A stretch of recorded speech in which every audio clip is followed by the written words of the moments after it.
Shalom jemaat yang kekasih di dalam Tuhan Yesus Kristus, kita bersyukur kepada Tuhan karena pada pagi hari ini Tuhan boleh melawat kita dengan kebenaran firman Tuhan.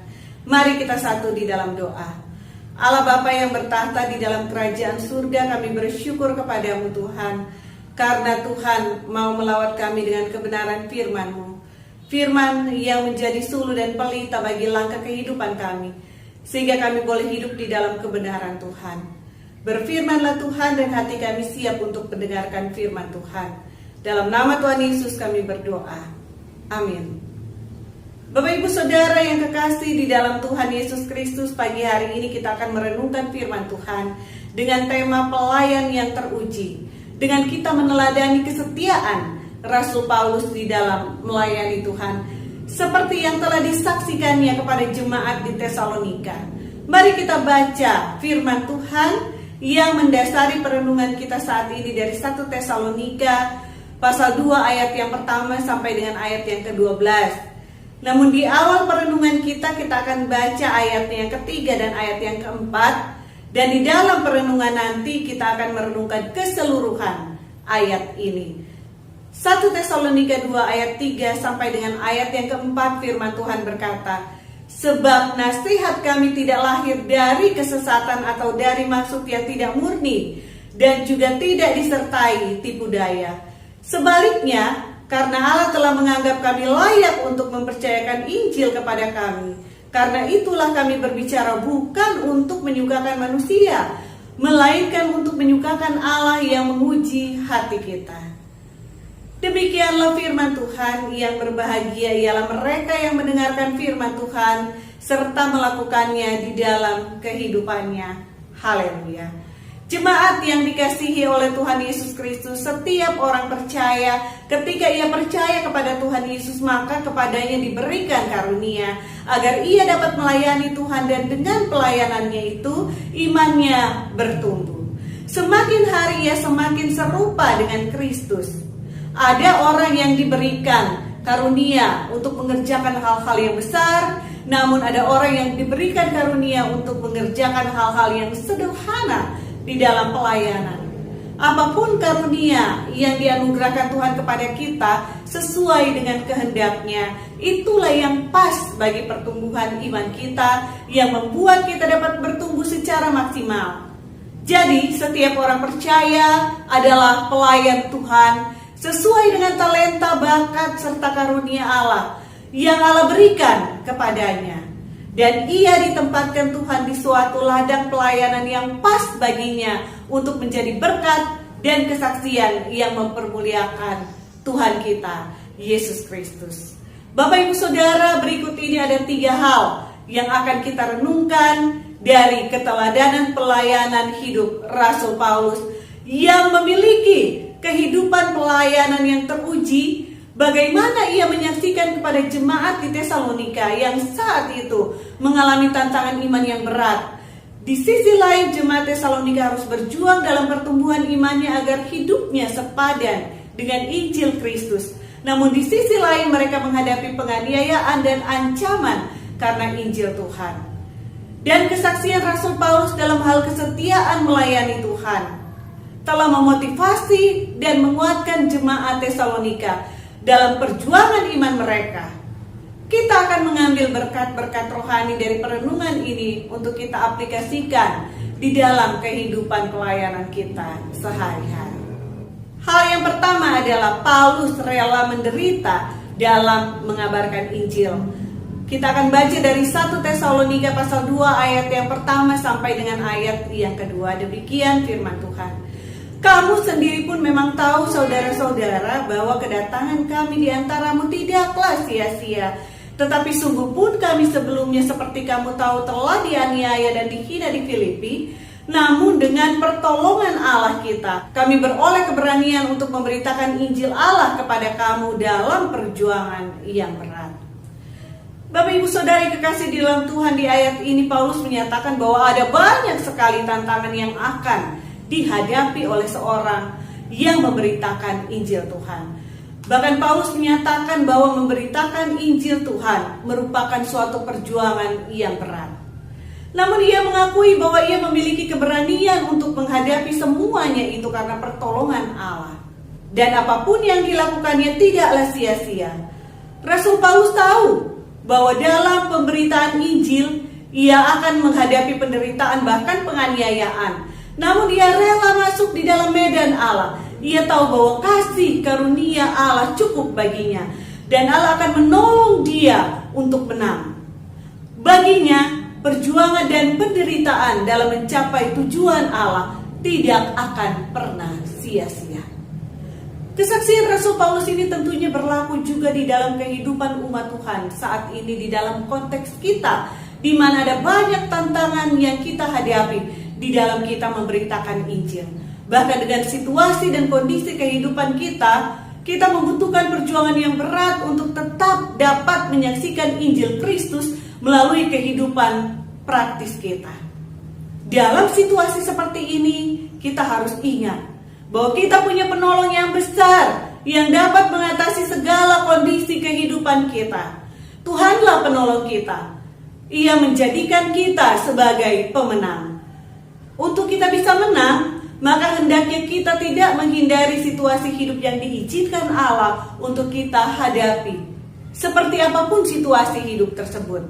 Seperti yang telah diteladankan oleh Rasul Paulus, maka kita harus rela dibimbing oleh tangan Tuhan masuk di dalam medan pertempuran kita. Kasih karunia Allah cukup bagi kita. Jika Tuhan yang memanggil kita untuk melayaninya melalui kondisi kehidupan kita, maka Ia berjanji akan senantiasa menolong kita untuk berhasil melewati setiap tantangan kehidupan kita. Ia akan memberikan karunia-karunia yang kita butuhkan di setiap musim kehidupan kita, sehingga kita dapat menghadapinya dan menjadi pemenang. Hal yang kedua yang akan kita renungkan pada pagi hari ini yaitu Rasul Paulus memiliki motivasi yang murni di dalam pelayanan. Kita bisa baca dari 1 Tesalonika 2 ayat 3 sampai dengan ayat yang ke-6, firman Tuhan berkata demikian. Sebab nasihat kami tidak lahir dari kesesatan atau dari maksud yang tidak murni dan juga tidak disertai tipu daya. Sebaliknya, karena Allah telah menganggap kami layak untuk mempercayakan Injil kepada kami, karena itulah kami berbicara, bukan untuk menyukakan manusia, melainkan untuk menyukakan Allah yang menguji hati kita. Karena kami tidak pernah bermulut manis, hal itu kamu ketahui, dan tidak pernah mempunyai maksud loba yang tersembunyi. Allah adalah saksi. Juga tidak pernah kami mencari pujian dari manusia, baik dari kamu maupun dari orang-orang lain, sekalipun kami dapat berbuat demikian sebagai Rasul Kristus. Bapak Ibu Saudara yang kekasih di dalam Tuhan Yesus Kristus, Paulus mengakui bahwa Allah adalah penolongnya dalam menghadapi berbagai tantangan pelayanannya. Namun di sisi lain Paulus juga menyatakan bahwa orang yang mau ditolong oleh Allah hendaknya memiliki motivasi hati yang murni di hadapan Allah, yang disaksikan melalui kehidupan dan pelayanannya. Di dalam suratnya, Paulus berani menyaksikan bahwa ia tidak memiliki motivasi hati untuk mencari keuntungan diri sendiri atau mengambil kesempatan untuk kepentingan diri sendiri melalui pelayanannya. Ia sungguh-sungguh mengikuti kehendak Tuhan. Baginya, pemberitaan Injil adalah suatu kepercayaan yang diberikan Allah kepadanya.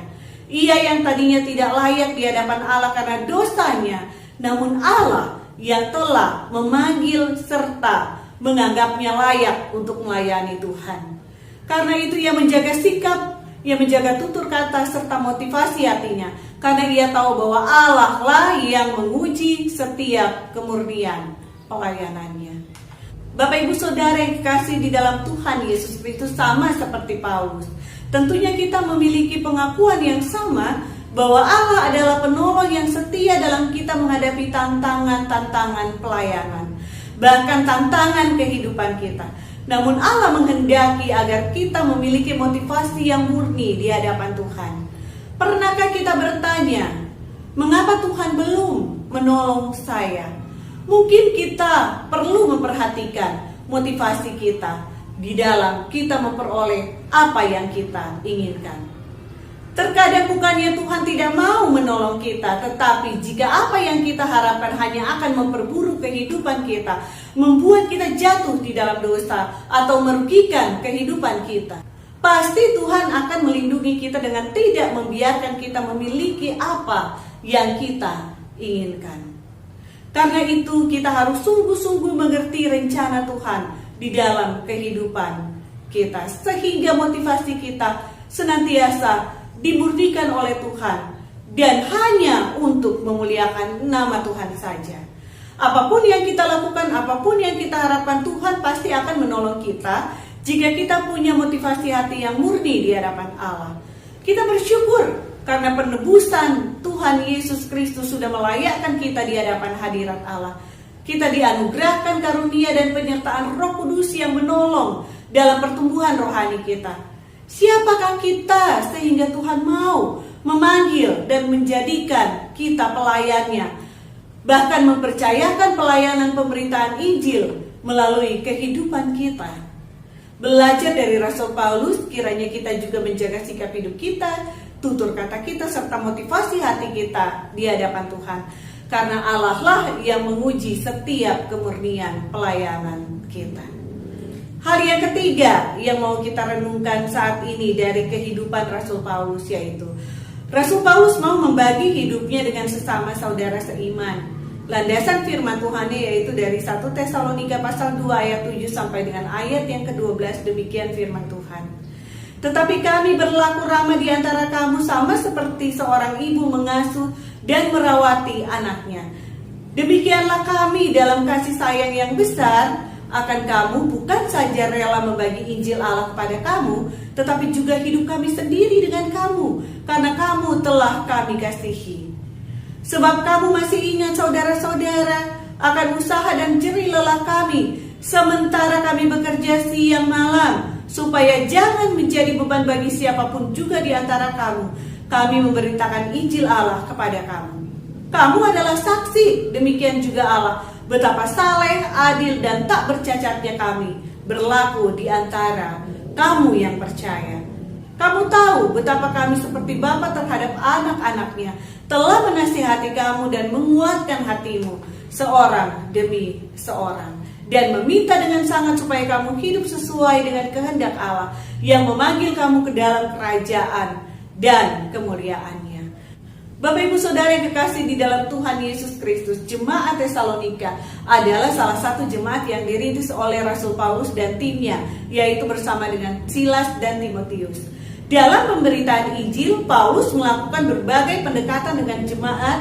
Salah satunya adalah beberapa waktu ia dengan tim pelayanan tinggal bersama dengan jemaat sebelum melanjutkan pelayanan pemberitaan Injil ke tempat yang lainnya. Saat itu mereka tinggal bersama, dan saat itulah Paulus mengasuh, mengajar, serta membimbing jemaat tersebut. Tidak hanya sebatas itu, Paulus juga menunjukkan keteladanan hidup yang memuliakan Tuhan. Hidupnya dijadikannya sebagai berita Injil yang dapat disaksikan oleh semua orang yang ada di sekitarnya. Paulus tidak hanya membagikan ajaran dan nasihat, tetapi ia juga membagikan kehidupannya dengan jemaat dan mengajak jemaat untuk saling membagikan kehidupan mereka. Itulah prinsip dari suatu persekutuan. Bapak Ibu Saudara, Tuhan memanggil kita dan menempatkan orang percaya dalam suatu persekutuan. Contohnya kita Gereja Kristus Bandung sebagai wadah persekutuan kita di dalam Tuhan. Tuhan mengikat kita di dalam satu keluarga, Gereja Kristus Bandung. Tuhan tentunya menghendaki kita untuk membagikan kehidupan kita kepada saudara sepersekutuan kita, seperti yang telah diteladankan oleh Rasul Paulus.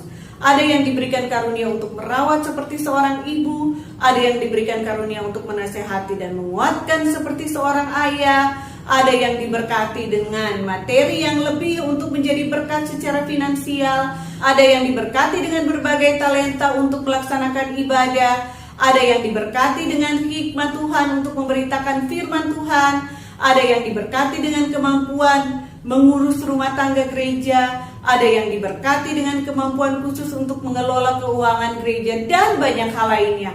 Kita semua dipanggil Tuhan untuk membagikan kehidupan kita bagi sesama saudara seiman, sepersekutuan kita. Kita sama-sama belajar untuk memaksimalkan karunia Allah dan menjadi berkat bagi sesama saudara sepersekutuan kita, sehingga persekutuan kita menjadi utuh, bertumbuh serta mempermuliakan nama Tuhan. Kiranya firman Tuhan ini boleh memberkati kita semua, sehingga kita boleh menjadi pelayan-pelayan Tuhan yang teruji. Dan ketika Tuhan Yesus datang kembali, Ia boleh berkata kepada kita, "Baik sekali perbuatanmu, hai hambaku yang baik dan setia. Engkau telah setia dalam perkara kecil, aku akan memberikan kepadamu tanggung jawab dalam perkara yang besar. Masuklah dan turutlah dalam kebahagiaan Tuhan." Tuhan Yesus memberkati kita semua. Amin.